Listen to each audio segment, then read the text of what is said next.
Hare Krishna. Welcome to another evening in the lives of the Vaishnava Acharyas. My name is Chaturatma Das. I want to welcome everyone that's already in our room tonight. We've got Kevan. It's good to have you back, Kevan. Bhakti Jeff. Mauricio, welcome back. It's been a couple of weeks. Bhakti and Carol, nice to have you with us again. Ecstatic, representative of the blind uncles. Those of you that don't know what the blind uncles are, consider your life fortunate. And then we've got Kartik Devidasi. Hare Krishna.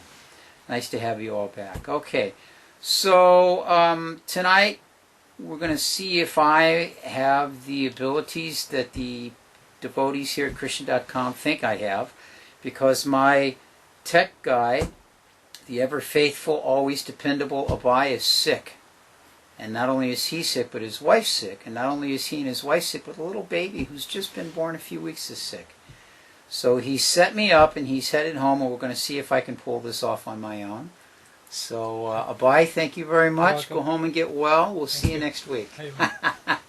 Okay, Hare Krishna, everyone. So, as mentioned by our friend Ecstatic, those of you that are not aware that after this program's finished on public television is a program on India. So that may be nice. I don't know if they're going to be talking about any of the Vaishnava Acharyas. Matter of fact, I can almost guarantee they're not. But at any rate, we'll do that here, and then we can see what they have to say about India afterwards. So tonight, we're going to speak a bit about a most amazing devotee. His name is Virabhadra Goswami. Virabhadra Goswami, Virabhadra Goswami, are just Virabhadra. He is the son of Sri Nityananda Ram.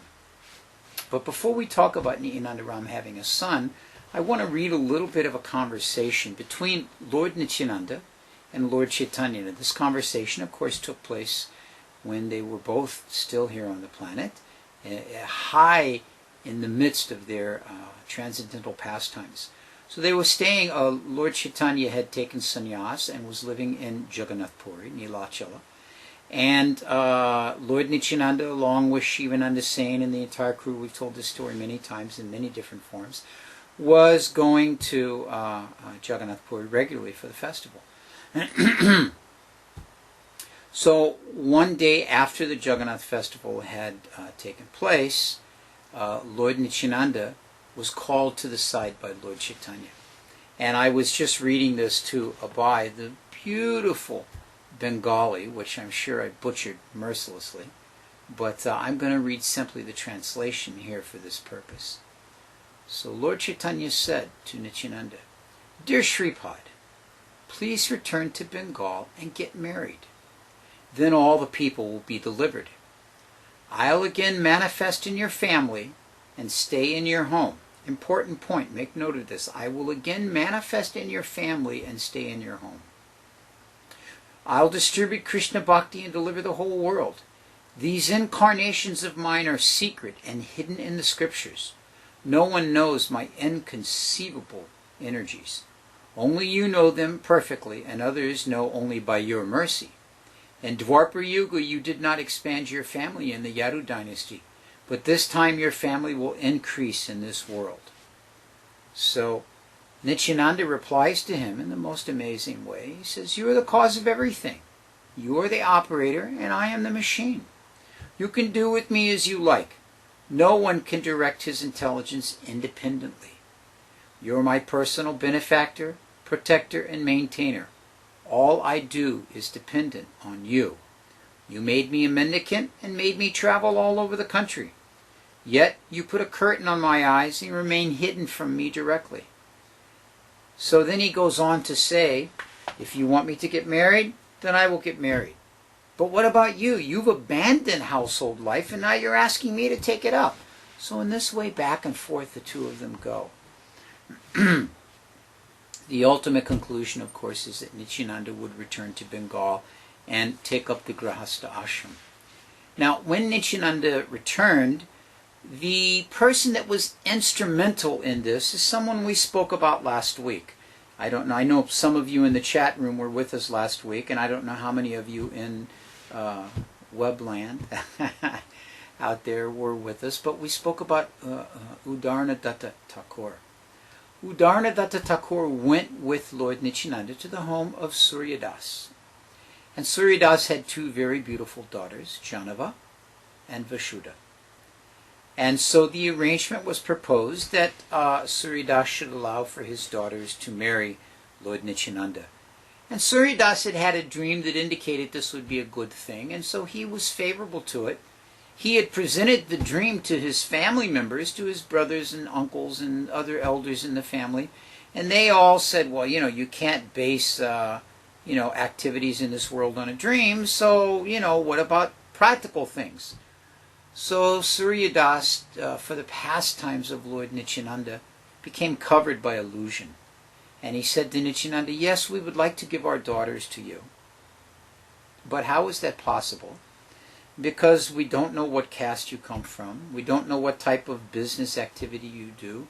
We don't know what is your background. In this way and that way, so he decided not. Now, in the meantime, Janava had been listening to this conversation and understanding she was to be the consort of Nityananda, was ecstatic. But when the father didn't want to give, she fell into a deep trance. So, of course, while in that trance, everyone was completely disturbed, and the doctor came and examined her, and it was concluded that she was going to die, that she had had an epileptic fit. I'm shortening everything very, very much. The story itself is very, very ecstatic. And at any rate, so the doctor had concluded she's having an epileptic fit, and she's going to leave this world. Better prepare the funeral prior. So, in this way, they thought, no, we must have offended Nityananda. So they went and got Nityananda and brought him to the home. And they offered wonderful prayers and worshipped him and touched his feet. And when the scent of the incredible bodily fragrance of Lord Nityananda's person entered into the nostrils of Janava when he came into the courtyard, she immediately was revived. So with great happiness and joy, the wedding took place. And the wedding included as the co-wife, Janava's sister, Vasudha.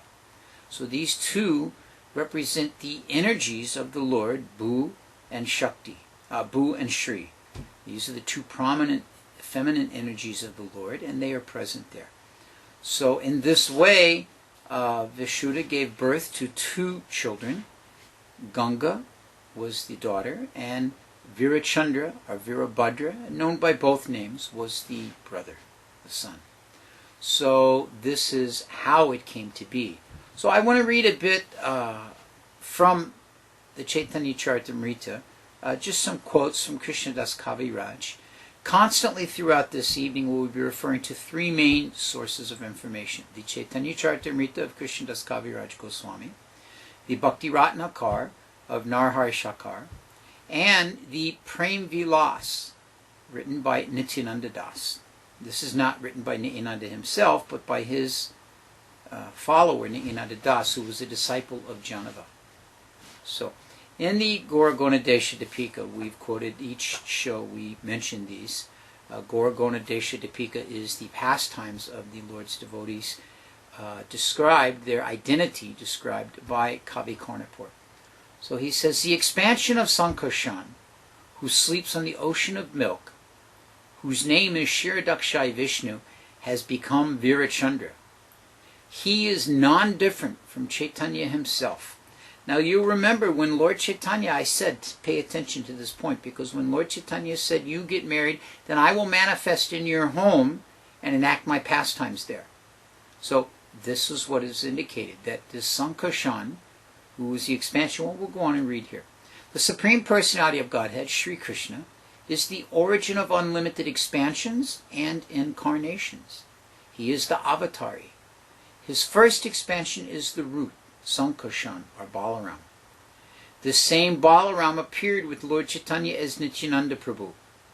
Balaram's expansion, Mahasankarshan, has his abode in the Vaikuntha planets, and he in turn expands as the Purusha avatars in the work of creation of the universe, the first of which is Kshirodakshai Vishnu, who lies on the ocean of milk, then Garbhodakshai Vishnu, and then who lies in the universal ocean, and then, the first one was Karna Dakshai, my apologies, Karnadakshai, then Garbhodakshai, then Kshirodakshai, who lies in the ocean of milk, but is directing as well all of the activities of the living entities, and is present in all the different universes.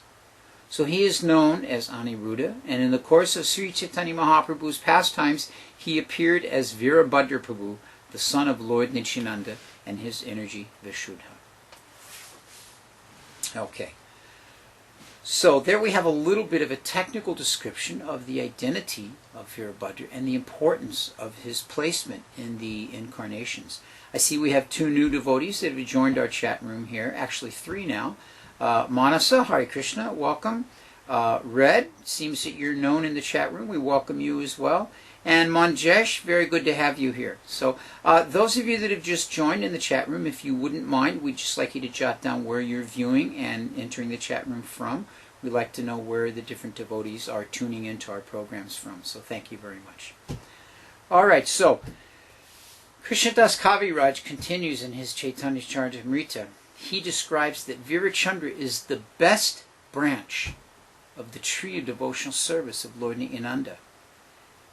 We described this quite detailed last week as well, that there's this tree of devotional service, and this is the branch of this tree is Sri Chaitanya Mahaprabhu.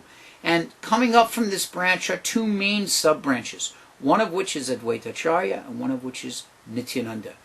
And on those sub-branches are many additional branches. And it mentions here that the main branch on Nityananda's side is Virachandra. And that this is a very interesting point, that all the divine qualities of the Father, all of the divine qualities of the Father being Nityananda, were present in his son Virachandra. So we can just imagine the wonderful potencies. We've heard repeatedly the different activities of Lord Nityananda. We spoke about them in the beginning of our webcast some weeks ago. All of these qualities are found there in the bodily appearance of Virachandra Prabhu. So in this way, it mentions that from Virachandra, so many different sub-branches grew. So many different sub-branches grew. I see that we're having some trouble here with those devotees that are trying to hear us. If you do as you're being advised there on the webcast, because you're probably not hearing it if you're not getting a live connection, but anytime you have problems, this is applicable for all of you, you can just go and refresh your page, and that should bring you right back in. It's just one of the ways the web works. All right. All right, so back to Virachandra Goswami. He is the son of Nityananda and of Sri Janava Mata. His mother is Vishuddha. Vishuddha, you remember there were the 2 twin sisters, and so the one sister, Vishuddha, had the children, the 2 boys, the 2 children, a boy and a girl, Ganga Mata and Virabhadra. So this is the parentage and the family, if you will, of Virabhadra. Now, there's an interesting point. We were describing a bit earlier the different Vishnu Tattva expansions. Each Vishnu Tattva has a set of energies, if you will, that go along, feminine energies, expansions that go along with each of them. And prominently, there are 2 main energies. One is known as Shri, and one is known as Bu. So these are the Shaktis that are there in the association of any of the Vishnu Tattva incarnations. So in the same way, when Virabhadra incarnated, his 2 expansions were also there. The Shri Shakti was named Srimati, and the Bu Shakti was named Narayani. And they appeared in the family of Yadunandana and his wife Lakshmi. Yadunanda and his wife Lakshmi were very, very nice devotees, very fixed up devotees. And it mentions that Lakshmi was very, very chaste, and that she was very devoted to her husband, and that her 2 daughters were startlingly beautiful. Just imagine how attractive they must have been, the energy of the Supreme Personality of Godhead. Bhakti Ratnakar gives a very nice description. It mentions that one time Mother Janava Mata was going and attending the temple of one of her devotees. And while attending the temple of one of her disciples, she came to know of this Brahmin, Yadunandana Acharya, and he lived in that same area. So, by the mercy of Janavamata, he was endowed with a great level of devotion in the process of devotional service. And he and his wife Lakshmi were both given the blessings of Janava. And Janava recognized immediately that the wife was very pure and of a highly religious nature. And so she instructed the mother and father that your two daughters, Srimati and Narayani, they should actually be given as the wives, be engaged in marriage to Virachandra Prabhu. And eventually, Yadunandanacharya himself became the disciple of Virachandra Prabhu, and his Virachandra's wives, Yadunandana's two daughters, became the disciples of Janavamata. So the entire family became very tightly linked in with the process of devotional service through the association of Lord Nityananda, Lord Chaitanya, and their immediate associates. I have to interrupt here just for a second, because as I'm looking on the webcast, I see we have a real international yet very tightly knit group here. We have Ecstatic, who is joining us here in the local area, and he's joined by his wife Shamapriya, looks like Shamapriya, and then their daughter, who's actually viewing from Japan. So this is a very nice devotee family that lives here in Alachua, and they're currently spread out across the world, yet right here at the Krishna.com website, they're all joined in very nicely. So this is the wonder of the service that Krishna.com provides. All right. So, anyway, back to Virabhadra. So, Yadunandanacharya arranges for his two daughters, Srimati and Narayani, to marry Virachandra. The daughters become the disciples of Janavamata. He becomes the disciple of Virachandra. And they become very, very solid in the process of devotional service. Now, it mentions that even though Virabhadra, even though he is the Supreme Personality of Godhead, one of the Vishnu Tattvas, he very much relishes in this Leela of being able to behave as a devotee. Now, Sri Chaitanya Mahaprabhu to some degree had the same mood. He did not like, with the exception of one or two devotees, he did not like to be addressed as the Supreme Personality of Godhead, as Lord Vishnu. There are very few devotees he tolerated that from. So, Virachandra had a similar mood of wanting to be seen as a devotee. It mentions that although he is the Lord of the creation, being Shiradakshay Vishnu, that he did not want to show any position or pride or any glories in that way in this particular incarnation. He's one of the main pillars holding up the standard of devotional service as given by Mahaprabhu, but yet he encouraged everyone in the process of chanting Lord Chaitanya and Lord Nityananda's names. Matter of fact, Virachandra is credited with introducing the chanting of the glories of Lord Nityananda and Lord Chaitanya in Kirtan. And it mentions that one should therefore take shelter of Virachandra, because by taking such shelter, all of the desires for devotional service will be fulfilled. So this is very, very important, that one should have an ability to know who to go to for encouragement and for the mercy and for the blessings in the process of devotional service. And Chaitanya Charitamrita instructs that if one takes shelter of Virabhadra Goswami, that one's desires in the process of devotional service will be fully fulfilled. So a further description is given of Virabhadra in the Bhakti Ratnakar. Very, very nice description is given. It says that Nityananda had a single son, just one son. This was the only son that he had. And he was an ocean of virtue. He was capable of purifying the entire world. Who can sufficiently glorify Virachandra? Because there is no limit to his glories. So we understand that the pastimes of the Lord, the Supreme Lord himself, is unlimited. That there is no limit to the activities of the Lord. So therefore, how can one describe completely his pastimes? At other places in the Chaitanya Bhagavat, it mentions that if Seshananta, with his thousands of hoods and thousands of mouths, were to spend thousands of years, he would not be able to fully describe the pastimes of the Lord. So in this way, the glories of Virachandra are appreciated like that.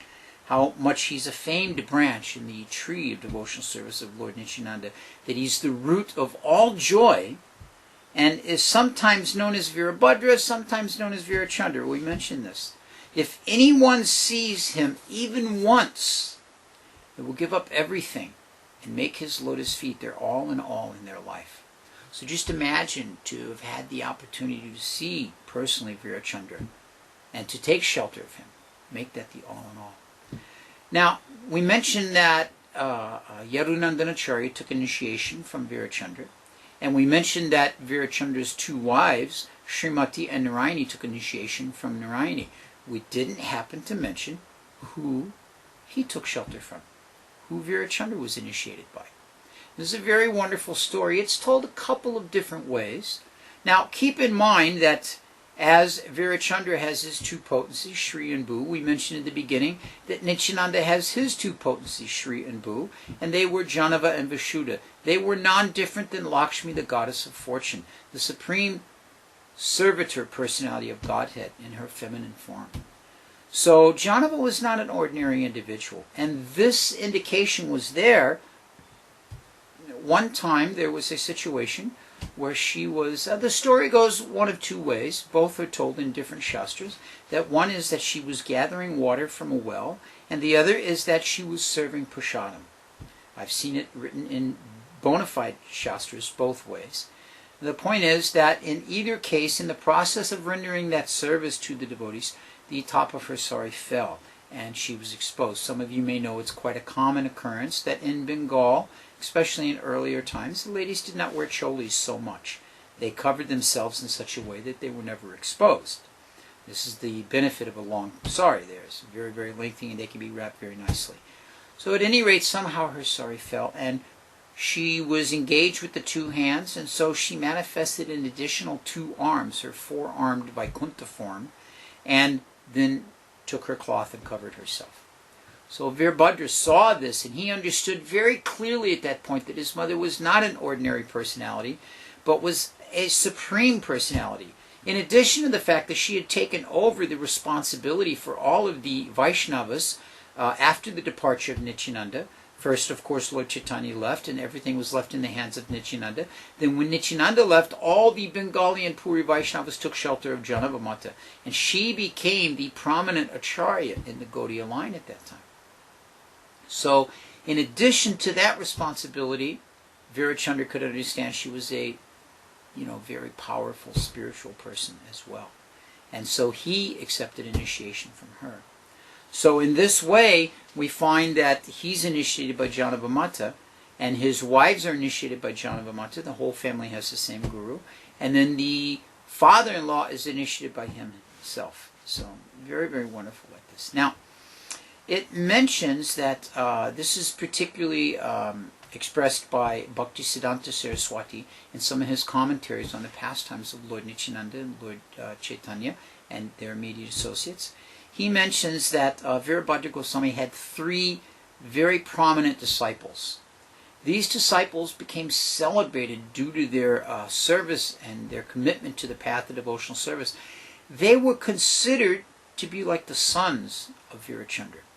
The youngest of them, actually I'll give all three names, Gopijana Ballava, Ramkrishna, and Ramchandra. Now the youngest one, Ramchandra, he belonged to a Chandila dynasty, and his surname, the last name, was Bhattavyala.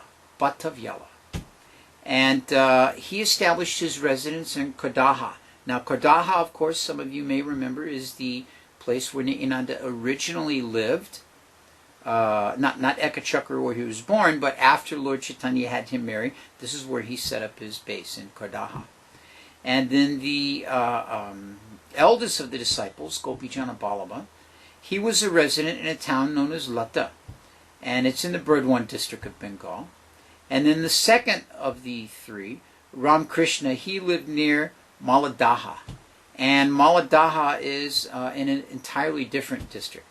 Now, these three are sometimes erroneously understood to be the sons of Virachandra, his direct sons. This is not the fact. Bhaktisiddhanta Saraswati Thakur notes that since the three of them had different last names coming from different dynasties, and all three lived in different places throughout their lives, that there was no way that they were actually the sons. Now, some of the descendants of these three have used this connection to propose the idea that they are actually the direct lineage of Lord Nityananda. This is what's described in the Nectar of Devotion as Nityananda Vamsa.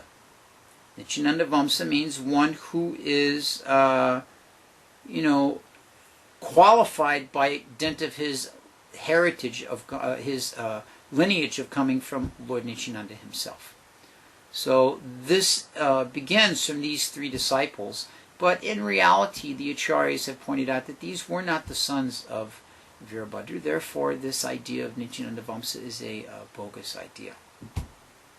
So, now we find after some time that this is described in detail, and we're going to read this detail because it's very, very wonderful. In the Bhakti Ratnakar, in the 13th chapter, it's described in great detail how Virachandra was instructed by Janamamata that he should go to Vrindavan, and he should take a pilgrimage for some time like that.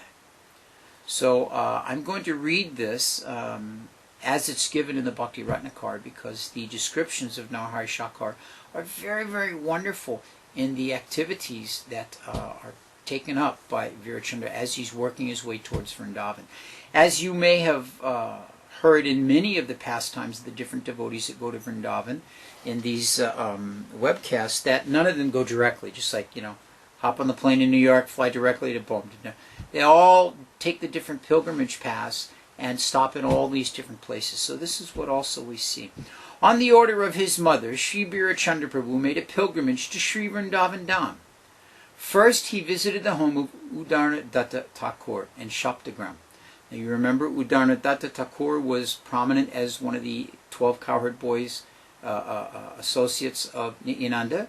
He was also prominent as the person that put the family of Nityananda and Suryadas together. And to our side, as we mentioned last week, speaking about him, he is a direct ancestor of Srila Prabhupada. So first he stopped at Shaptagram, the residence of Udarnadatta Thakur. Udarnadatta Thakur's son, Srinivas Datta Thakur, greeted Birachandra, and with a respectful reception took him as his guest and kept him there for 2 days. During that time, it mentions that he showed him around Shaptagram to the different places of the activities of the devotees and of the pastimes of the different great Vaishnavas that lived there. From there, he went to Shantipur, where he visited the house of Advaita Acharya. Now, keeping in mind that Udarnadatta has passed away by this time, Advaita Acharya has passed away, so it's up to their descendants, their children, to look after Virachandra, as is appropriate, since Virachandra is the son of Nityananda, who is now also departed from this world. Excuse me just one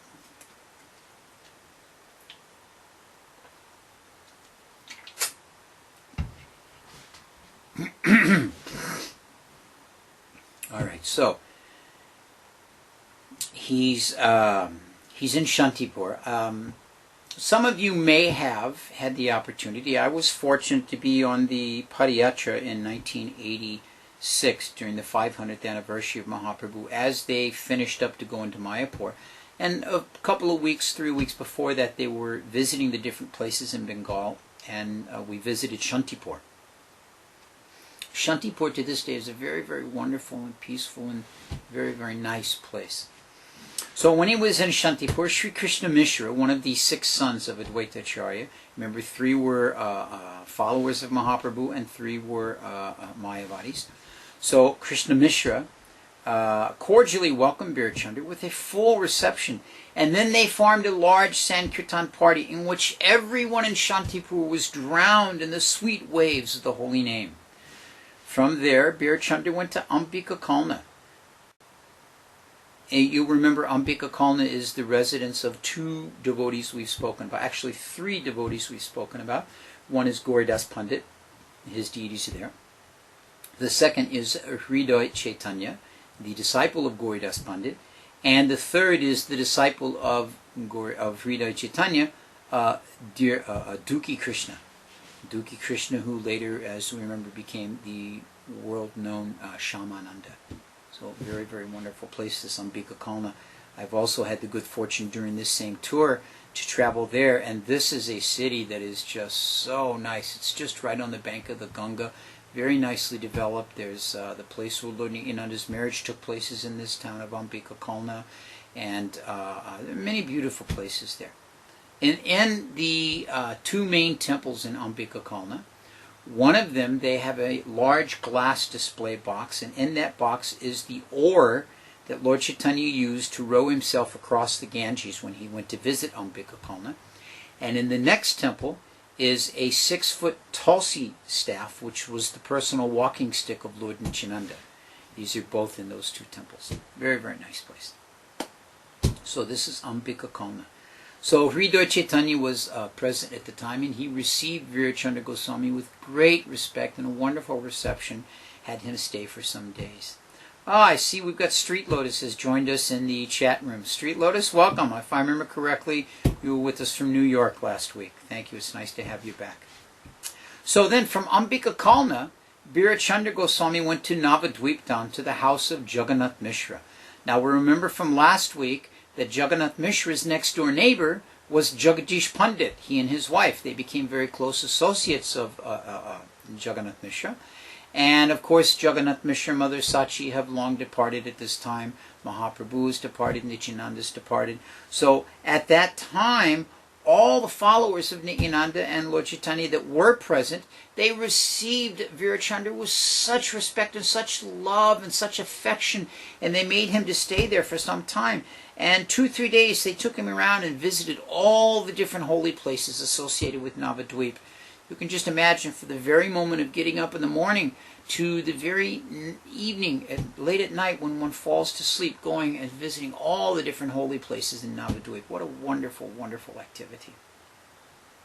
So after being in Navadvip, Bhakti Ratnakar describes how he continued on to Srikunda. And Srikunda is where he met Raghunandana Thakur and Kanai Thakur. These are two great devotees from the time of Mahaprabhu, and they also very affectionately and very pleasantly received him. He stayed there for some time. It doesn't specify exactly how long, but after that he went to Yajagram. Yajagram is a wonderful place because this is the residence of Srinivasacharya, and Srinivasacharya was still present. So it mentions that when Virachandra Gosai arrived in Yajagram, that Srinivasacharya worshipped him and performed proper puja to him with the greatest of respect and wonderful devotion, garlanded him and washed his feet, offered arti, gave some nice sweets, and then heard him speak some sweet words. So very, very nice reception like that. And he understood, of course, because Srinivasacharya is a very gifted acharya in our sampradaya, personally blessed by Lord Chaitanya and personally trained by Jiva Goswami, and he understood that Virachandra was actually the Supreme Personality of Godhead. And so he kept him there in Yajagram for some days, and the two of them went on wonderful Harinam and took all the devotees with them throughout the entire district for the time that he was there. So then after this, Virachandra left and he went to Kanaknagar, which is just near Katwa. And Katwa, of course, is the place where Sri Chaitanya Mahaprabhu shaved his beautiful long hair and took the sannyas order. This is a place of very deep thought and very deep reflection for the devotees of Lord Chaitanya, giving up his household life and taking up this mood of renunciation. So after staying there for only a day, he then continued on to Badhuragram. And Badhuragram is the place we spoke some time ago of Govinda Kaviraj. And Govinda Kaviraj is a very advanced Vaisnava, and with the greatest of respect he received Virachandra and gave him a very nice welcome and worshipped him, performing the proper puja, and then being very, very pleased with the reception he got, Virachandra stayed there with Govinda Kaviraj for 2 days. and he discussed the pastimes of Krishna and the pastimes of Chaitanya and the pastimes of Lord Nityananda like this. Then after this, he visited Katuri Gram. Of course, Katuri, we know, is the abode of Narottam Das Thakur, and at this time he had returned to there and was residing there. And it mentions that just to increase the ecstasy and bliss beyond all measures of Narottam Das Thakur, the important branch of the tree of Lord Chaitanya's devotional service, Birachandra, came and visited with him and danced in Sankirtan. Now you will remember, I hope, you'll remember that that Narottam Das Thakur, of course, was very well known for this new style of kirtan that he had developed. A new style of playing, a new type of tunes, a new style of drumming. All of these things were developed by Narottam Das Thakur. And so his kirtans were especially sweet, very, very wonderful. So in this way we see that Virachandra joined Narottam, and they went all throughout the district for quite some time there. At that time, it mentions that countless people came to see Virachandra, who some of them were able to understand was non-different than Lord Vishnu himself. So he stayed there for quite some number of days, and each day was a great Sankirtan festival of chanting and dancing and prasadam. And then finally Virachandra continued on his way to Vrindavan. On the way from Bengal to Vrindavan, of course, along the path he would stop and speak with people and give his mercy. And it mentions that many sinners and many atheists were converted on the path of devotional service by the influence of Virachandra. So this is the benefit of even a moment's association with the pure devotee of the Lord. What to speak of the Lord himself, one becomes delivered from all of his misfortunate ways, all of his sinful ways, all of his atheistic and impure ideas and philosophies and thoughts. So this was the advantage of Virachandra's trip as he went from Bengal all the way to Vrindavan. I want to take a second also and welcome in Shantam and Ganga to our chat room. We have a full house tonight, and the walls will keep expanding and including as many more of you as want to check in with us. Shantam, I see you're from Connecticut. And Ganga, if you wouldn't mind letting us know where you're joining from. We'd just like to see where all the different devotees have tuned in from. So, Virachandra Goswami has arrived in Vrindavan. And when he reaches Vrindavan, the information quickly circulates throughout Vrindavan. His most auspicious arrival has come. And very soon devotees gather and they welcome him, and all the important devotees came and they met him on the road there. And in the Bhakti Ratnakar, Narahari Shankar gives a list of those devotees. He says, all the great souls, including Sri Jiva Goswami, Srimad Krishnadas Kaviraj Goswami, as well as Sri Ananta Acharya, Sri Haridas Pandit, who both were disciples of Gadadhar Pandit, Sri Krishnadas Brahmachari, Gopinath Adhikari, Sri Madhu Pandit, who was you may remember, Madhu Pandit was the pujari at the Sri Gopinath temple, Bhavananda Kashishwar and his disciples, and Sri Govinda Goswami, who was the pujari at the Govindaji temple, and Yadava Acharya were there, as well as many others. So this is what's very, very wonderful, is you see that we're already starting to get to the second generation of Mahaprabhu's followers, because Mahaprabhu and all of his main associates, the 6 Goswamis, they've all departed. But Jiva Goswami is still here, a few of these other senior personalities, Krishnadas Kaviraj, and it mentions that when Birachandra went to all the different places, that he was personally blessed by Bhugarbha and Lokanath, that they were both still present there at that time. Bhakti Ratnakar says, everyone came out to see Birachandra Prabhu, and all the residents of Vrindavan were filled with delight upon seeing the beautiful form of Birachandra. There was no one who was not overwhelmed by seeing the manner of ecstatic bhakti that was exhibited in the personage of Birachandra Prabhu.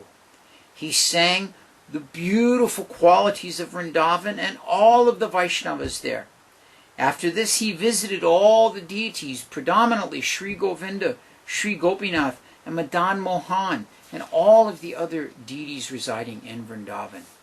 Then it was, as I mentioned, it was Bhugarba, but it wasn't Krishnadas Lokanath Goswami, it was Jiva Goswami. Jiva Goswami and Bhugarba that both gave him the blessings that he should go and wander through the 12 forests of Vrindavan. Very, very nice. I've had this, personally, this opportunity this last November to be in Vrindavan, October and November, to be in Vrindavan with a group of devotees, literally wandering in the different 12 forests of Vrindavan, going to all the different holy places day in and day out, and getting the association of all the wonderful devotees there. So in this way, Birachandra went to the 12 forests, he went to Radha Kund, he went to Shama Kund, he went to Govardhan Hill, he went to all these different places, and in each one of them he exhibited wonderful and amazing transformations of bhakti. And all the residents were just enchanted to see the ecstatic divine love that was manifest wherever he came. In this way he visited all the holy places of Vrindavan and stayed there for some time. Of course, one doesn't get to see all the holy places like that just immediately. One spends a great amount of time there. So it mentions he spent quite some time there, and then after this, then he returned to the land of Bengal, Gauradesh, to the land of Sri Chaitanya Mahaprabhu. All of these activities he experienced in Vrindavan and his travels were all spoken about and filled the devotees in Bengal with great satisfaction and pleasure to hear about his activities and his pastimes while he was in Vrindavan and while he was traveling to and from like this. It mentions that his opulences that manifested during this time were considered non-different than the opulences of Lord Nityananda himself. I see that the great one, the great moderator, has joined us from Dallas. Good to have you with us. Hare Krishna. So, back in Kardaha, the residence, the familial residence of Lord Nityananda, and the place where Janavamata was headquartered out of, and where Virabhadra spent much time. There's a description given of the temples that are currently residing there, and some of the deities there. There's a Shamsundar temple, and in there is a manuscript of the Bhagavad, Srimad Bhagavatam. And it's said that this was written by the hand of Virachandra himself. I had the good fortune when I was in Vrindavan this last time, as amazing as this will sound, to have the darshan of a piece of one of the pages written by the hand of Sri Chaitanya Mahaprabhu himself. One of the palm leaves that he wrote the Bhagavad Gita. And I got to see a piece of that one devotee had. So very, very nice. So these things do exist in these different temples. So Virachandra personally arranged for the deities in this temple. I had to do a little quick research on this to refreshen my memory just before we started our broadcast. But there was a Muslim king who had a great boundary wall on his kingdom. And there was one very large stone in this boundary wall that Virachandra could understand would be perfect for the size of carving these deities that needed to be made.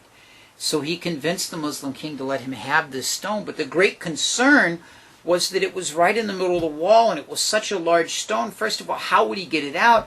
And second of all, how would he keep the wall from collapsing?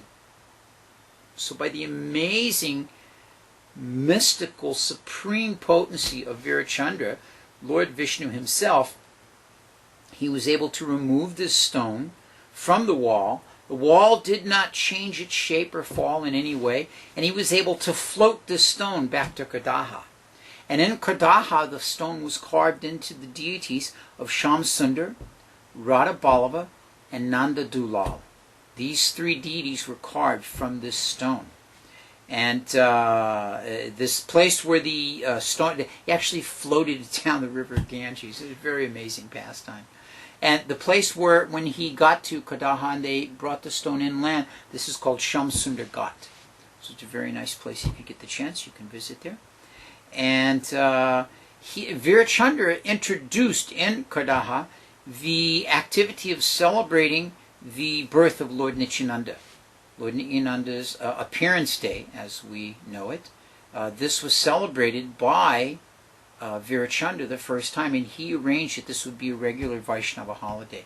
And in front of that temple, there's also a small Samadhi Mandir, and this is the resting place for Sri Virabhadra Goswami. Now, there's one very important story pertaining to Virachandra. Virachandra was very strict. He was the supreme merciful potency of the personality of Godhead, but he was very strict in his conduct, in his morals, in his behavior with the devotees. So there was one devotee named Jai Gopal. And Jai Gopal came from a very, very aristocratic class and very well educated, but his spiritual master, his guru, was actually illiterate. Now, we saw this similarly in recent years in the life of Bhaktisiddhanta Saraswati Thakur, that he was the disciple of Gaur Kishore Das Babaji, who could not even read or write. At least he couldn't write. And was considered a completely illiterate person. But there was prominent humility there in Bhaktisiddhanta Saraswati in taking initiation in this way, and because he was instructed to do so by his father Bhaktivinoda, and in not being embarrassed by his spiritual master.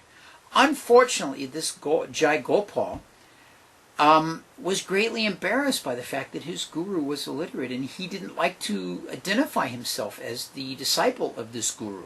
So he would identify himself as the disciple of his guru's guru. In other words, his grand spiritual master, his Parama guru. So just imagine, that would be like my saying, oh, I'm not the disciple of Srila Prabhupada, I am the disciple of Bhaktisiddhanta Saraswati Thakur. Not only is it a preposterous idea, not only is it highly offensive to one's actual spiritual master, but it goes against the siddhanta of taking initiation from a living spiritual master. This is a very important point that's stressed here. And Virachandra Goswami very specifically speaks on this point. So, in the process, Virachandra tried to instruct Jai Gopal the proper way. He tried to give him the proper encouragement, but somehow or another Jai Gopal was not listening. He wouldn't be corrected. He wouldn't give attention to this point. So Lord Nityananda's son, Virachandra, sent a letter to Srinivasacharya, and I'm going to read this letter to you. It's actually a very, very amazing letter, and then I'm going to address a question that's been brought up in regards to this story on the chat room. The letter sent by the son of Lord Nityananda to Srinivasacharya requested him to reject Jai Gopal as he himself had done. Here's the text of the letter. All glories to Sri Guru and Sri Nityananda. Sri Virachandra Dev, who is certain to be remembered by your grace, submits herein the following with a loving embrace to you. Srila Srinivasacharya, you are Sri Sri Mahaprabhu's potency. Whereas through one energy of the Lord, transcendental literatures were published by Sri Rupa Goswami and others who were the personified energies of the Lord, through his other energies, the Mahajans, the Lord is distributing those books in Bengal. Thus, I am submitting news to your grace. So, Virachandra recognizes that Srinivas is coming after Rupa Goswami and the other Goswamis who wrote so many literatures, and is one of the Mahajans that Sri Chaitanya Mahaprabhu used to distribute those literatures in Bengal. Therefore, because of his prominent position, he submits the following. Jai Gopal Das has transgressed my mercy. This has also become known to the world at large. Therefore, in this manner, I have forbidden all of my followers to talk with him and so on associate with him. Similarly, your grace may also not talk with him and similarly associate with him. So Virachandra takes a very strong position. Jai Gopal has offended his guru. He has disacknowledged himself as being a disciple of his guru and assumed to be the disciple of his guru's guru. After receiving the mercy of Virachandra in the way of proper instructions, he refused to accept that. Therefore, Virachandra completely withdrew all association and mercy to him and requested the other senior Vaishnavas to do so. This is a very important point. We shouldn't take it frivolously. We should understand what is being done here. Bhakti Ratnakar then describes this pastime. Who does not cry upon seeing the qualities of Virachandra Prabhu? He ostracized the sinful Jai Gopal. Everyone came to know about this, and as a result, no one would speak with him. So proud was Jai Gopal that even in the midst of this type of controversy, he did not surrender to the proper spiritual authorities. Let it be that none of us have so much pride that we do not surrender when the opportunity to surrender to a qualified personality is there. Now, Mauricio has asked in this regards, why did Jai Gopal take initiation from this individual if that was the case? We don't know whether his embarrassment or his rejection of the position of illiteracy of his guru was there from the beginning, or if this developed over the course of time. That part of the story is not explained here. But what is explained is that the result of his activities was that he lost the mercy of Virachandra Goswami. Now, it's also an interesting point here. This pastime is, in addition to this, is described in the Prem Vilas. We spoke about the beginning, we would be mentioning 3 books that we're referring to. This Prem Vilas was written by Nityananda Das, and he was instructed by Janavamata, whose disciple he was, and Virachandra, to write these pastimes of the immediate devotees of Sri Chaitanya Mahaprabhu. There's a wonderful description, which I'm going to read from the Prem Vilas, of Virachandra receiving Srinivasacharya and introducing him, taking him to Janavamata at the festival at Keturi.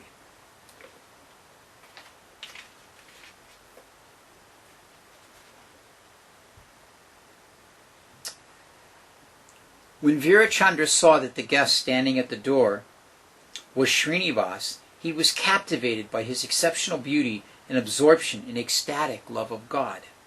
Srinivas repeatedly offered his obeisances to Virachandra Prabhu, and Virachandra Prabhu lifted him up and embraced him lovingly, inquiring from him, "How are you? How have you been?" Srinivas said, "I am the most unfortunate of persons." "Come, my friend," Virachandra Prabhu said, "I am happy to meet with you again. The Supreme Lord has sent me a most precious jewel in the association of you." Virachandra took Srinivas inside to meet Janavamata, who had been anxiously waiting to meet her guest. As soon as she saw Srinivas, she felt her affection overflowing and her remembrance of Sri Chaitanya and Nityananda intensified. She sighed heavily as she chanted, "Navadvipa, Chaitanya, Nityananda." Virachandra Prabhu said, "Mata, here is your servant. Please bestow love of God on him.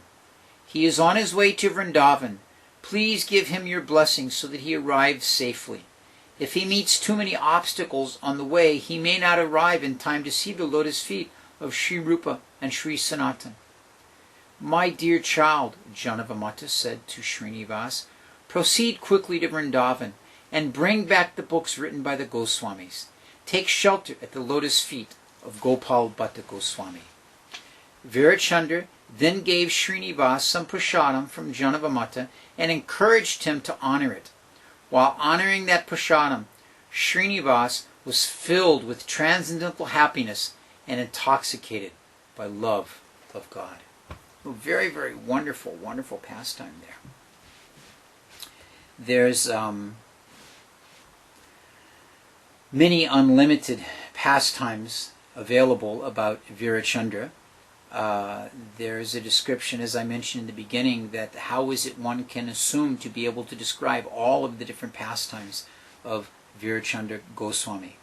But this evening we've taken a bit of time and tried to describe a few of them, tried to give some understanding, as to the pastimes of Virabhadra Goswami, as to the importance of his position as one of our acharyas, one of our Vaisnava acharyas, and his placement in the line of succession coming from Sri Chaitanya Mahaprabhu. So we're going to finish there for the evening. If any of you have any questions, we'll be happy to take those questions. And the first question is from Bhaktin Carol. She wants to know how to spell Virachandra's name. I'll give you the spelling of both names, Bhaktin Carol. Virachandra, Virachandra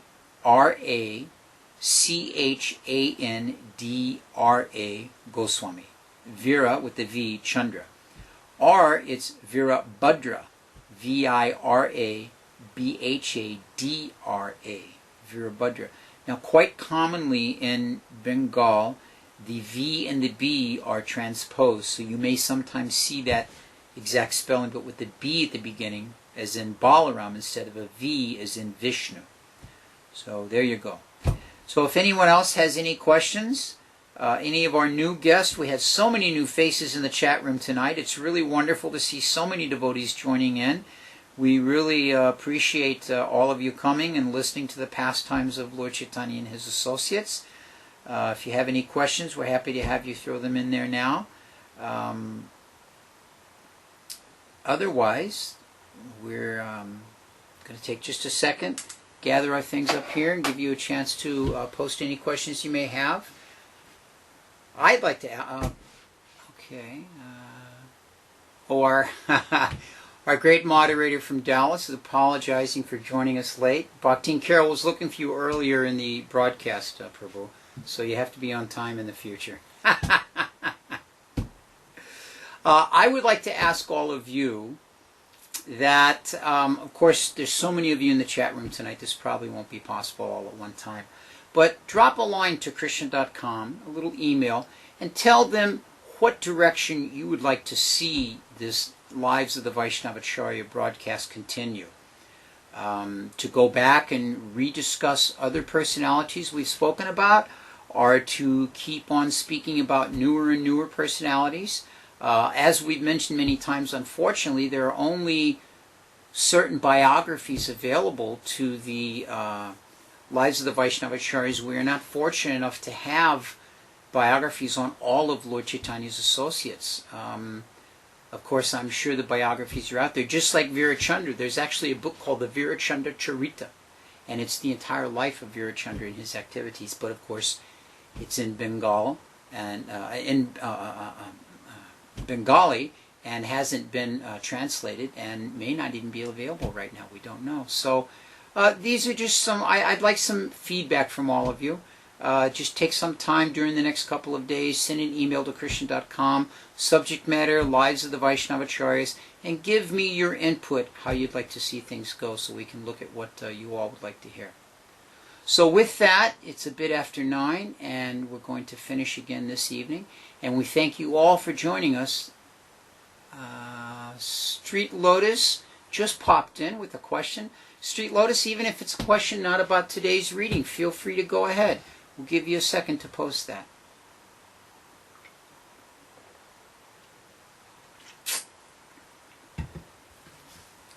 This is one of the benefits of this type of association.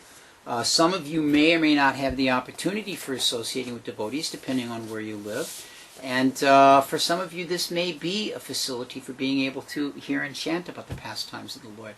Bhaktin Carol grew up in a family, was heavily interested in history.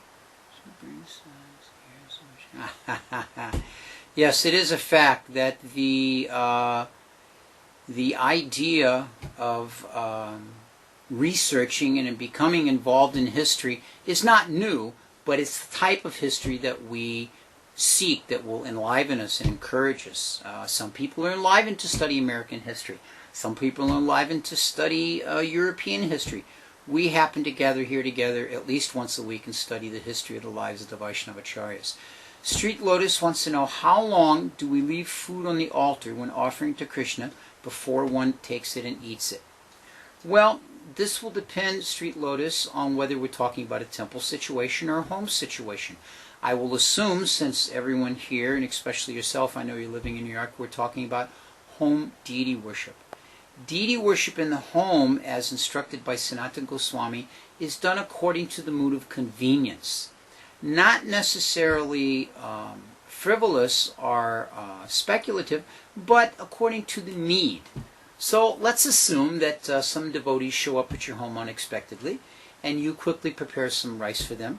Well, there's no need for a long 45-minute offering like you might do in the temple for the Lord's big lunch offering.